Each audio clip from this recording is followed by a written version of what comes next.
Hey, boys and girls. This week we are reading a book called Akiak. Oh, I always go the wrong way. Reading a book called Akiak, and I'm going to read this with you because I want to do a think aloud because this book is set up in a way that's different than things that we've read previously. So the title is Akiak, A Tale from the Iditarod. Now, when you first see that title and hear the word Iditarod, you might be a little intimidated, a little scared, thinking, oh, I don't know about this. But this is actually a really good book. The Iditarod is a race with dogs and sled dogs like this, and it happens through Alaska.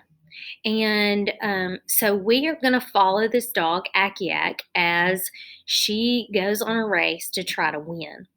And I am going to be reading from the screen. This is the book. And then I'm also going to show you a map of Alaska. Okay, so this is the trail that the dogs take. They start here in Anchorage, Alaska. Some of you may have heard of Anchorage, and they go all the way to Nome. Okay. And you'll notice there's two routes. There's a red and a yellow. The red is the northern route and the yellow is the southern route. And I think in this story, the dogs take the northern route.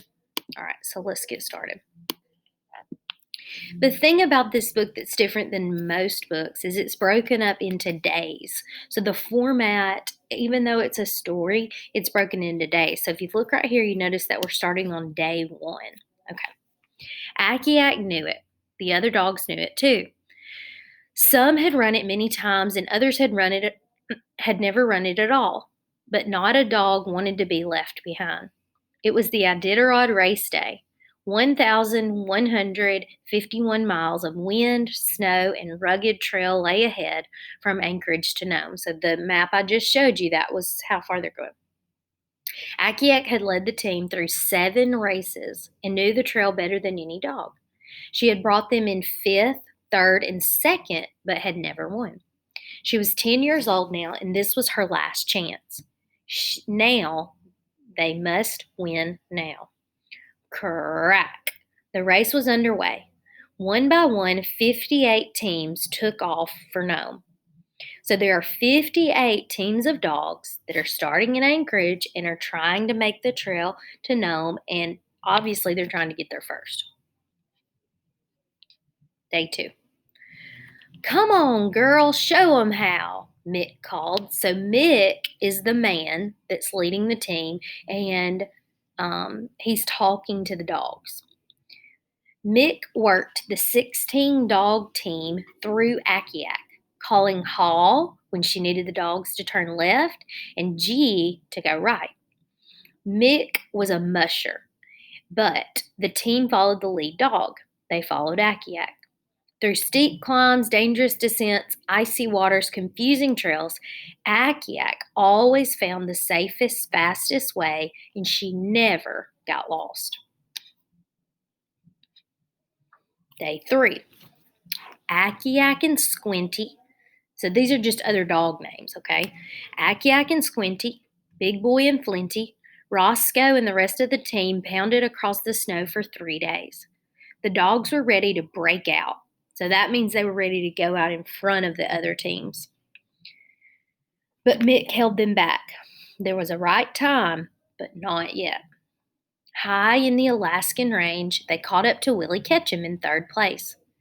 It was his team that had beaten them by just 1 minute last year. Following the rules, Willie pulled over and allowed Mick's team to pass. So there's only one trail, and if another team comes up near you, you have to pull over and let them pass you. That old dog will never make it, he laughed at Akiak across the biting wind. She'll be waiting for you in Nome, Mick vowed. So the men are kind of just bantering back and forth. Day 4. High in the Kuskokwim Mountains, they passed tall Tim Brunze's team and moved to 2nd place. Just after Takotna, Mick's team made its move. They raced by Whistling Perry's team to take over first place. So Akiak and Mick are now in the first place of the dog teams. They Ketchum made his move too. His team clung to Mick like a shadow. Let's stop there for a second. What do you think that means? His team clung to Mick like a shadow. Well, if you stay close to something like a shadow, you're staying really close to it so it doesn't get away. Akiak and her team now had to break through the deep snow. It was going to be tough. Okay, stop again. Because now Akiak's team is in first, they have to break the snow for all the other teams. So it seems like you might want to stay in second or third place for a while just so you don't go through the fresh snow first. That would be an inference. I'm not sure exactly that that's true. Akiak and her team now had to break through the deep snow. It was tough going. By the Ophir checkpoint, Akiak was limping. Not good. All right, I'm going to pause there. Look right here. By the Ophir checkpoint, Akiak was limping. Let's look at our map and see where they are. Okay, so they started in Anchorage. So they're right here. Do you see that? Ophir checkpoint? They're right here. Let's see if I can add something to.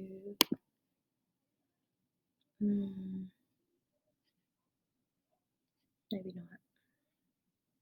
Okay, but anyway, they're right here, the Ophir checkpoint. So they're close to halfway, and Akiak has hurt her paw. The deep snow had jammed up one of her paw pads and made it sore. Mick tended to her as Ketchum raced by and took first place from them. "You can't run on that paw, girl," Mick said to her. "With a day's rest, it will heal, but the team can't wait here a day. We've got to go on without you. You'll be flown home." Roscoe took Akiak's place in the lead. So they have like helicopters if a dog gets hurt, and the helicopter was going to pick her up here in Ophir and fly her to Nome, and then Mick and the team were going to keep going on foot. Now I said helicopter. I see a plane here. Maybe it's a plane. Let's see. That was day 4. Okay, so they skipped a few days in the story. No, they didn't. I just skipped a few days on my paper. Okay, day 4. Day 5. Okay, day 5. By morning, most of the other dog teams had passed through the Ophir checkpoint. The wind was building and the pilot was hurried to leave. Akiak tore at the leash as the volunteer brought her to the plane. So remember, Mick left her at the Ophir checkpoint. She's got a leash on, and they're taking her to a plane that's going to take her to Nome. "Get that dog in," the pilot hollered. "I want to get out of here before the storm hits." Akiak jumped and pulled and snapped. All she wanted was to get back on the trail, to run and to win. Then all at once, the wind gusted, the plane shifted, and Akiak twisted out of the handler's grip. And by the time they turned around, she was gone. Akiak ran while the storm became a blizzard. So it was snowing, but a blizzard means it's snowing really, really, really fast and hard. She knew that Mick and the team were somewhere ahead of her. The wind took the scent and the snow away from the trail, but still, she knew the way. Remember, she's run this race a lot of times, and because it was snowing so hard, she couldn't smell where her team was anymore, but she remembered. She ran and ran and ran until the blizzard became a whiteout. That means you can't see anything. Then she could run no more. While Mick and the team took refuge in Galena, 7 hours ahead, Akiak burrowed into a snowdrift to wait out the storm. In the morning, the mound of snow came alive, and out pushed Akiak. So she buried herself down in the snow. In the morning, she popped out, and the snow went everywhere. Day 7. Word had gone out that Akiak was loose. The trail volunteers knew that an experienced lead dog would stick to the trail. They knew she'd have to come through Unicalete. So she did. 6 hours after Mick and the team had left, Akiak padded softly and cautiously into the checkpoint. So that tells me two things. The first thing is that she's making up time because on the last day they were 7 hours ahead, and now they're only 6 hours ahead. So she's catching up. And then I also know her foot is still bothering her because it says she's padding softly. Her ears alert, her wet nose sniffed the air. The team had been there, she could tell, so she can smell her team. Suddenly, the cabin doors flew open and 5 volunteers came out and tried to grab her. Akiak zigged around their every zag and took off down the trail. "Call ahead to Shack to Lick," a man shouted. Okay, let's pause there a second and let's look. It said on this page that Mick had been in Galena and then she was coming through Unicalete. So let's look. So here, Mick had been here in Galena. And then remember, he had gone on, and Akiak has made it all the way over here to Unicalete. So she has run from Ophir to Unicalete. And they said, call ahead to Shack to Lick, which is the next checkpoint here. Now, let's talk about inferencing. Why are they calling ahead to Shack to Lick? Well, we know that that's the next checkpoint, and we know that they're trying to catch her. So what can we infer? They're going to try to catch her at Shack to Lick. All right, let's see what happens. Day 8. At Shack to Lick, Mick dropped 2 more dogs and raced out, still 6 hours ahead of Akiak. So they're kind of keeping the same speed. Now the men or the mushers, the man or woman, start with 16 dogs, and they drop off some throughout the race. And I believe they have to end with 8 or 10. I can confirm that at the end. But they don't have to take every single dog to the end. So that's why it says that he dropped some dogs. Hungry now, it had been 2 days since she had eaten. Akiak pounded the pack trail. For thirst, she drank out of the streams, the ice broken by the sled teams. She struggled into Shack to Lick in the late afternoon, and 3 men spotted her and chased her right into the community hall where some mushers were sleeping. They also have to stop and let the dogs sleep and themselves sleep for certain amounts of time. Like they can't just keep going. They have to give the dogs a break. One musher opened the back door and she escaped. So that musher was helping her. Go find them, girl. And at Koyuk, Akiak raided the musher's discarded pile of food. No one came after her there. At Elam, people put food out for her. So let's think about how this has changed. They first were trying to catch her, and now they're helping her. So I think they see that she is on a mission. Almost everybody was rooting for Akiak to catch her team. So let's see. She's all the way at Koyuk. So she's here. And it might have even said, let's see. She's also at Elam. Okay, so she's made it all the way to Elam. So she's got 1, 2, 3, 4 checkpoints until she gets to Nome. Let's see what's going to happen. Mick rushed into White Mountain 22 miles behind Ketchum. So Mick's got to make up 22 miles. Here, the teams had to take an 8-hour layover to rest before the final dash for Nome. So they're at White Mountain. Look at her. Okay, they're right here. They got to go through safety and then Nome. They're almost there. Mick dropped Big Boy and put Young Comet in his place. The team was down to 8 dogs with 77 miles to go. Akiak pushed on. When her team left White Mountain at 6 p.m., Akiak was running through Gullivan, just 2 hours behind. The crowd lined the trail to watch her through the town. So she's kind of becoming a little bit famous, like they're really wanting her to catch up to her team. All right, day 10. Skip me down a little bit. Screaming winds through bitter cold as the team as they fought their way along the coast. Then halfway to the checkpoint called Safety, they came upon a maze of snowmobile tracks. So there'd probably been like somebody, like a helper, that had taken a snowmobile and driven it. Well, this confused the dogs because remember, the dogs are trying to follow a trail, and the snowmobile kind of messed up the trail. So this confuses the dogs. Mick squinted through the snow looking for a sign. There, going right, she recognized Ketchum's trail. Gee, she called. Gee, go right. But the dogs wouldn't go. Now, why do you think the dogs wouldn't go to the right? Let's see. They wandered about, tangling up the lines. Mick straightened them out, worked the team up the hill, and at the top, they stopped short. Something was blocking the trail. What do you think's blocking the trail?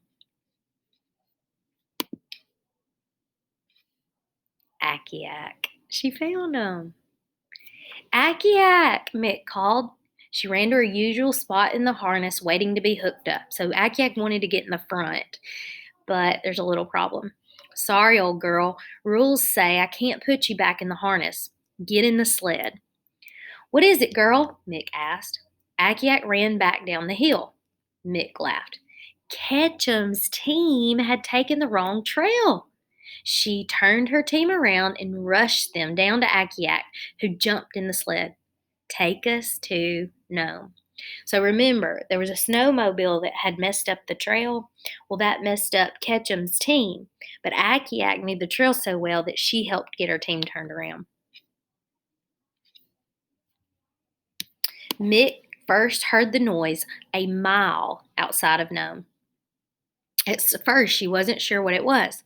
It got so loud that she couldn't hear the dogs. It was a roar or a rumble. She was so tired. After 10 days of mushing, she couldn't tell which. Then she saw the crowd, and she heard the cheers, and people had come from everywhere just to see the courageous, remember that means brave, dog that had just run the Iditarod Trail alone. As sure as if she had been in the lead position, Akiak won the Iditarod race. Nothing was going to stop this dog from winning, Mick told the crowd. Akiak knew it, and the other dogs knew it too. All right. So that was a good story, wasn't it? Let me read you at the author's note. The Iditarod. Give me just a second. So this is from the actual book. All right. The Iditarod is a race of heart and human for both human beings and dogs. As with any race, however, the Iditarod has rules that ensures fairness and safety. A musher, remember that's the person, the human, must stop and sign in at each checkpoint on the trail. Now, I'm thinking they probably do that so that nobody cheats and takes a shortcut. So they have to stop and sign in that they stopped at every one of those checkpoints. Let's see. In addition, a musher must take a 24-hour stop at some point during the race. 1 8-hour stop on the Yukon and 1 8-hour stop at White Mountain. The maximum number of dogs a musher can start with is 16, and they must finish the race with at least 5. So I was wrong. They have to finish with at least 5. So they make an allowance that maybe a dog's going to get hurt or tired. When one team gets within 50 feet of another, the team behind has the immediate right of way upon demand. The musher ahead must stop his dogs for at least 1 minute and allow the other team to pass. An injured, sick, or fatigued, that means tired, dog may be dropped at a designated dog drop and flown back to Anchorage to be picked up and taken home. A dropped dog may not be put back in the harness and may not run next to the team. However, a loose dog found on the trail may be put in a sled and taken to the next checkpoint. And then the author says, I would like to acknowledge the hard work and competence of the Iditarod Trail volunteers. And this is a real race that is run in Alaska.